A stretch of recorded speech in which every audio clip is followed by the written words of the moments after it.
Hello everybody and welcome back to Comet Sighted, Dev Diary number 14 for Imperator Rome from the 27th of August of 2018. Hello and welcome back to another Dev Diary for Imperator. Today we'll talk about the offices and laws in the Republic. First of all, we have the current ruler, which in Rome is called the Council, and a decision to make it into a fun, engaging game where you care about your characters.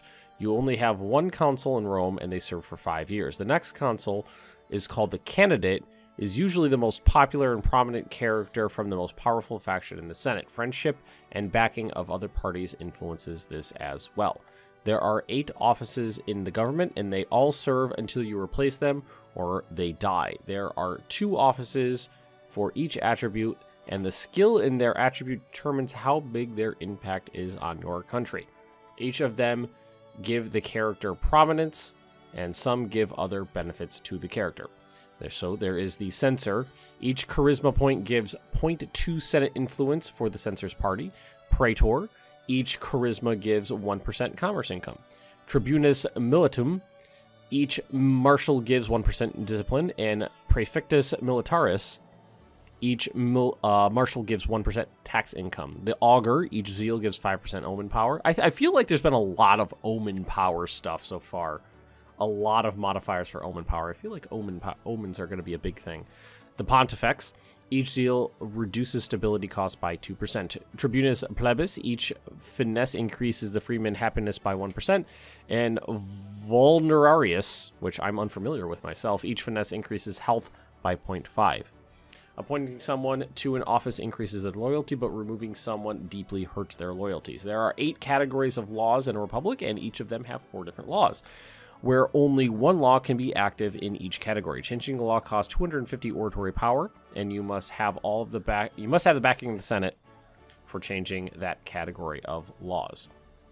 Anti-corruption laws impacts corruption and unrest. Religious laws, omen cost and power. Influence of the religious party. Maritime laws, commerce, wealth, and pirates. Integration laws, population happiness, influence of civic and populist parties. Civic laws, pop promotion costs, land reforms, AE impact, unrest, and slave output. Military reforms, different military bonuses. Election reforms, corruption, and consul term duration. Oh, I didn't notice that before. I like that you can change the terms of the consuls.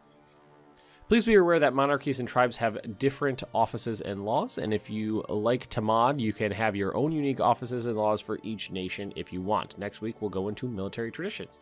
And then we have a little pick here for the government. You can see who's the consul, who's the candidate, which is the next consul, and all of the government positions, and, well, let's see here.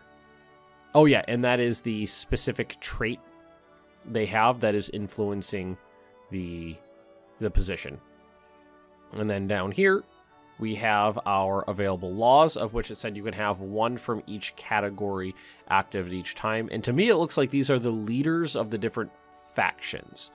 That definitely seems right to me, because those are civic, military, mercantile, religious, and populist right there. And you can see that they have the Lex Alia Sentia. Sentia, there we go. Lex Alia Sentia.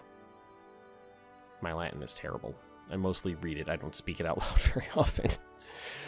You can see that it seems like all laws have a positive and a negative, which I really like. It's not just all positive. So Freeman promotion cost goes up, citizen promotion cost, or other way around. Freeman promotion cost goes down, citizen promotion cost goes up. Then you can see the breakdown of who supports it and who does not.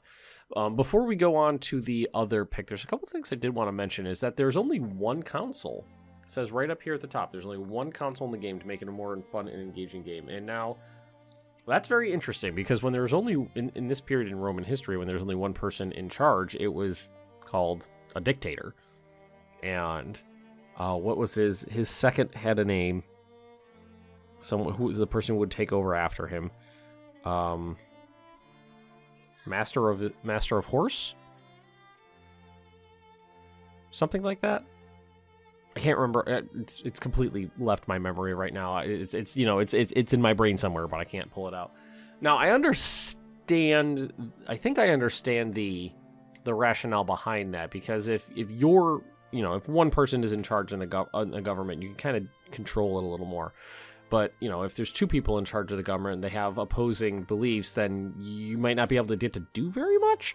It's the only thing I could think of why they would do that. And the other thing that kind of and like that, I'm kind of on the fence of. It's like I can see the positives and the negatives of that. The fact that all positions are for life, that's weird. That's peculiar. To my knowledge, the Pontifex Maximus. Oh, I think that's what they call the Pope. At this point, it would just be the Pontifex. I think that's correct. To my knowledge, that was the only one that was a life appointment. And everyone else was a term limit. And again, I think I understand. I don't personally go out and say why they do it like that. The only thing I can think of is to reduce micromanagement. Like if you're in a lull in the game and you're playing on speed 3, speed 4, speed 5, and you're not having to constantly replenish these positions. But there are like things in like CK2, you hit a little button and autofills positions for that. I honestly would have liked the option to just hit a button and said autofill it with, you know, the same person or someone from your faction or something like that, or just be able to manually do it myself. I would like the option to be able to manually do it. Life appointments for all government offices. That's weird. The laws I like though.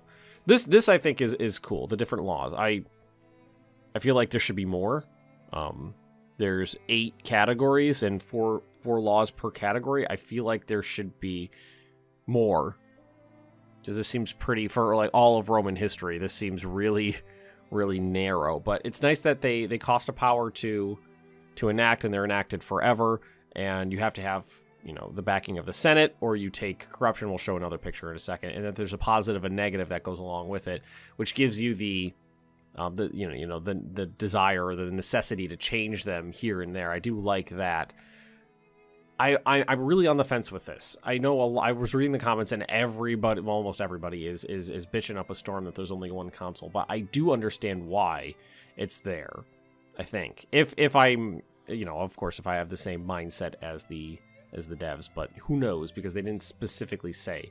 Some of this stuff's great though. I like that, you know, each of these people, you know, their specific, you know, trait in that category gives them a stacking buff for that office. I like that. That's nice. I do wish there was term limits on there, and then I can change it. That would be cool.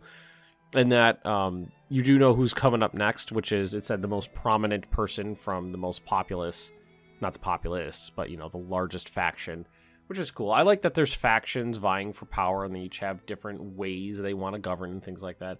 Seems like in these Dev Diaries, you're only looking at a microcosm. You're looking at one tiny little thing. If you take everything as a whole and kind of wrap it up into a ball and look at it, you know, some of those rough edges kind of smooth out, at least in my opinion. And here we have Johann's Twitter. You can see that it's just he's showing us a little tooltip from hovering over like in this case, the sensor. It's showing exactly what his charisma will give to the government. In this case, it's a Senate influence of 1.2, I'm assuming per month. And there's one more picture here, and it's another law. Lex Cassia de Sanatu. Monthly corruption down, power cost up, which is, I'm assuming, I don't know, why does this cost more? But forcing this is the part that I'm interested in right down here, is that this person does not have, this console does not have the backing of the Senate, and you could push it through, but it'll make you look like a tyrant, which I like. It's like, okay, I want to make sure that the Senate's not corrupt. They like their corruption because it's keeping them in power and making them rich. I could force through this law that will lower corruption, but they will all hate me, and it could cause issues. I like that. So overall for this Dev Diary, I think I'd say I'm like 6 out of 10 on favor of it being a positive. It seems like it's been simplified a little bit more than I personally would like. I would like a little more complexity in the government here. But like I said earlier, you're just looking at this little fraction of the game, this microcosm, and when you roll it all together, it might smooth out, and you might get a more complex whole. You know, the whole is greater than the sum of its parts kind of thing. I was trying to think of that phrase. That one blanked from my memory too. But anywho, let me know what you guys think about the one council thing, the council candidate situation, and the lifetime appointments. I'm very interested in what everybody else has to say on this matter. Thank you for watching, and I will see you all next week.